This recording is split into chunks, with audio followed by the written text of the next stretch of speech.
this tutorial. In the last two videos, we have prepared parts which are in with footstep bearing, different parts which are included in footstep bearing. Now in this video, I will explain you how to assemble those parts on Fusion 360 software. Okay, so these are the parts that we have prepared. First one part is called as a block, then this part is called as a bush, then disc is there, shaft is there, and one more component is there. Cylindrical pin is there which is used to connect this disc which is having hole on the bottom side with this block which is again having similar hole. Okay, so total 5 parts are there. Now how the assembly will be carried out, that means how the parts are going to get joined. This disc will be placed inside this block at this base plate, okay, along with the cylindrical pin, and cylindrical pin will be used to join this disc with this block or to prevent its rotation. Okay, so half part of the cylindrical pin will be inside this disc and remaining half part will be inside the block, so it will prevent its rotation. Then this bush will get fit inside this block, and finally shaft will be placed through this hole inside the bush, and lower surface of that shaft or lower end of that shaft will be resting on the pad or disc. Okay, so and finally the assembly will look like this. So this is a sectional, half sectional view of the assembly. Okay, so we need to assemble these parts. Now if we go through software, so whenever we prepare any component, this component is not from footstep bearing. For general purpose I am using this. Whenever we create any 3D object on Fusion 360 software, it is in the form of a body. Okay, so if you observe over, body is written over here. Okay, so in order to make use of this body for assembly purpose, we need to first of all convert it into component. Okay, so I will show you how to convert it into component first and then explain how for what purpose it is needed. Okay, so whenever we prepare any component, just go to bodies option, select this body, right click on it, use this create components from bodies option and select. Okay, so now if you observe that body option will go now, and now it will appear as a component. Okay, so after converting it into component, you need to save it. Okay, so just go to save option. So location it will ask, I will show you, or I will select here footstep bearing because all other parts I have saved in it. Then give the name as per your convenience. I am giving here just for example ABC as a name and click on save. Okay, so that part will get saved.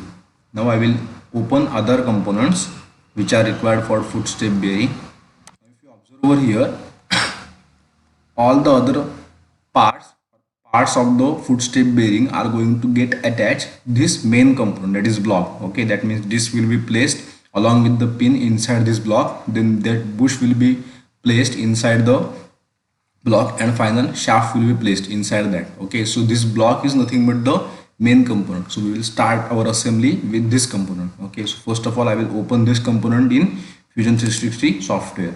Okay, so you need to go for assembly purpose, you need to select this window only, design, which we are using for making 3D components. So just go to data panel option, select here your folder footstep bearing. Now go to block and select it. Okay, so that block component will be open inside the window.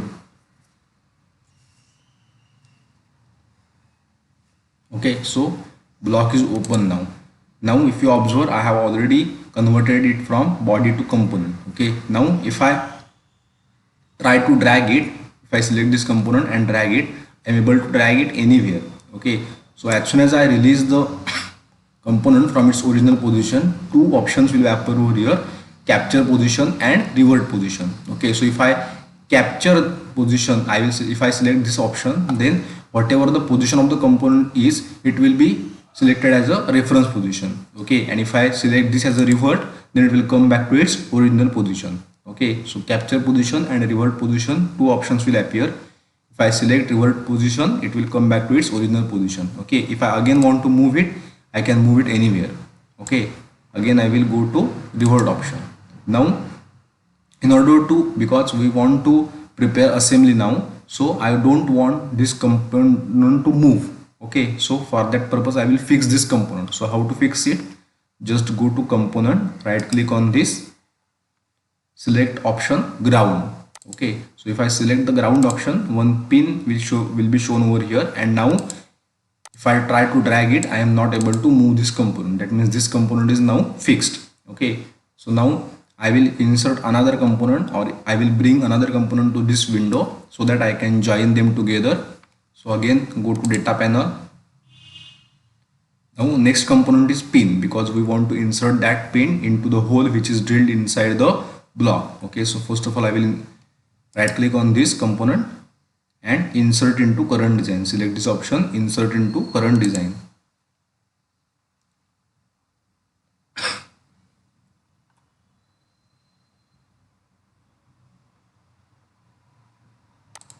Okay, so as the origin was same, or reference was same, initial reference was same, so due to this, that part is, or that component is opened at the center. But for simplicity I will drag it outside and press OK. Okay, now again if I try to move this component, I am able to move it anywhere.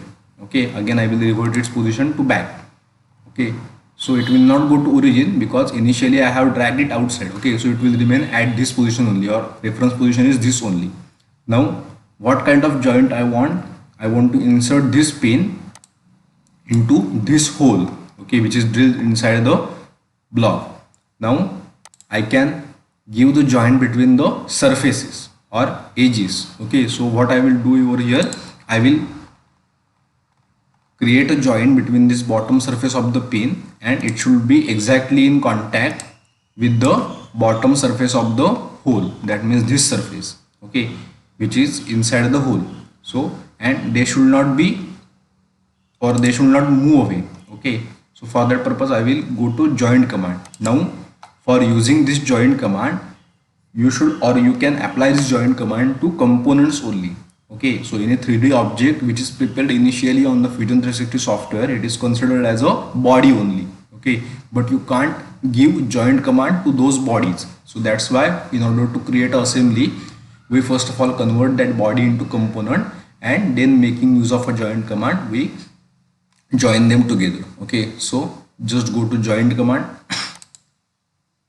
then select the bottom face. Okay, so this bottom face, if you observe, one small circle is there visible, so select this along with the center. Okay, so center of that two faces will be matched with each other. Okay, otherwise only surface will be in contact. Okay, center match will not be there. So just select this surface along with the center, click on it, then this joint window is there. We want this simple joint, first kind of a joint. So already we have selected one face, now we want to select the another face. So let's go to block,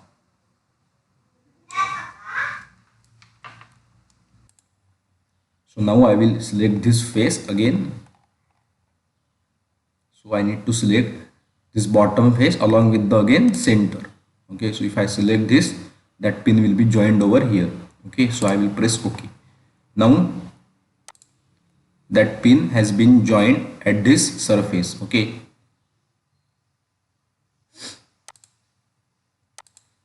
now if I go to visual style and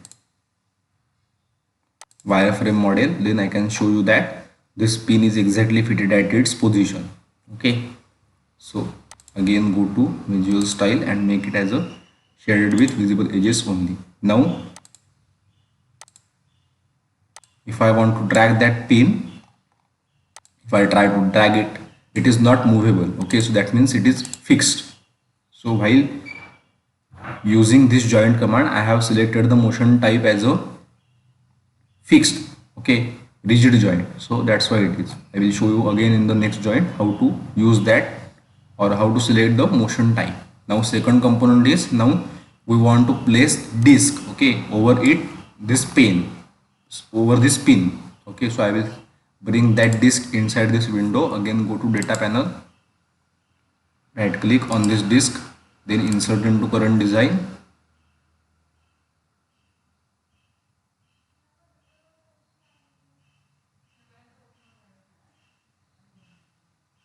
Again drag it outside, press OK. Now next joint, where should I want? So inside surface of the hole which is drilled inside this disc,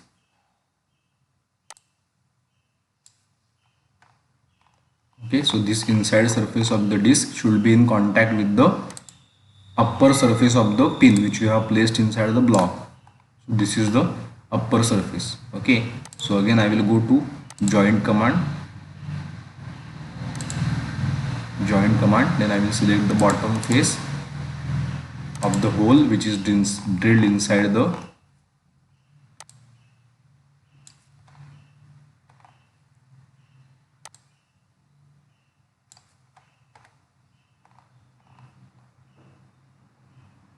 okay, so I will select this surface along with its center point, click on it, again select this upper surface of the pin along with its center point. Okay, so this will be it. Now whenever we provide a joint command, there is an option called as a motion. Okay, so first one is the rigid. So if I don't want any movement between the two surfaces which are going to meet with each other, I will select this. Now if I want revolved motion, then I will select this. Then sliding motion is there, then sliding or revolving along with central axis motion is there, then other motions are available. That means spherical joint is there, planar joint is there, or other motion types are there. So I will explain you when to use this as per the requirement. Okay, so just remember that we are selecting for fixing the component first but a kind of a motion that is a rigid one. Okay, so I will place it and press OK. Now again through wireframe model we can see that whether we have correctly joined the parts or not. So disc is placed on its space along with the pin. Okay, so our assembly is correct. Now I will place another component that is called as a bush. So again I will make visual style to visible edges only. Okay, now again go to data panel, insert this bush or insert into current design, bring this bush to current file or current window. Again I will drag it outside, close this data panel, press OK over here.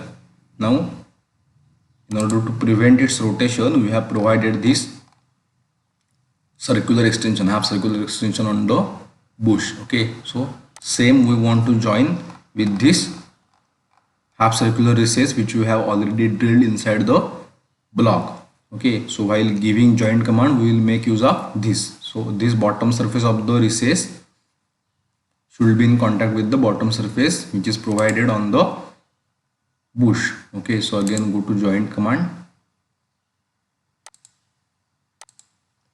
Okay, now select this bottom surface along with its center point. So this bottom surface along with its center point.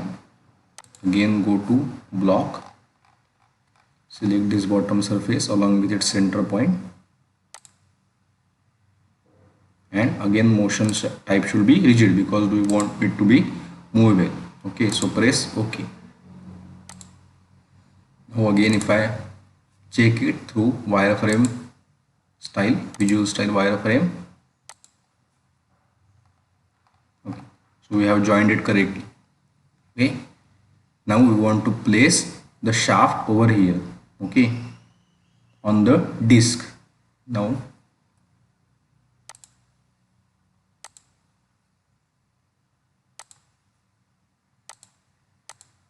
I will open the final component, that is nothing but the shaft. Right click on it, insert into current design.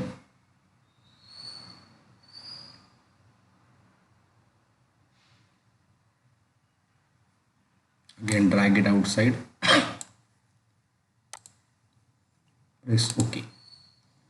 Now whenever we want to place this shaft, so bottom surface of that shaft should be in contact with the upper surface of the disc. Okay, so whatever disc we have placed, so upper surface of the disc should be in contact with the this bottom surface of the shaft.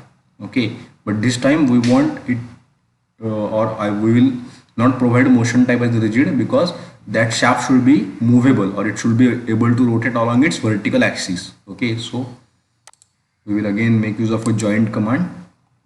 Select this bottom surface along with its center point, go to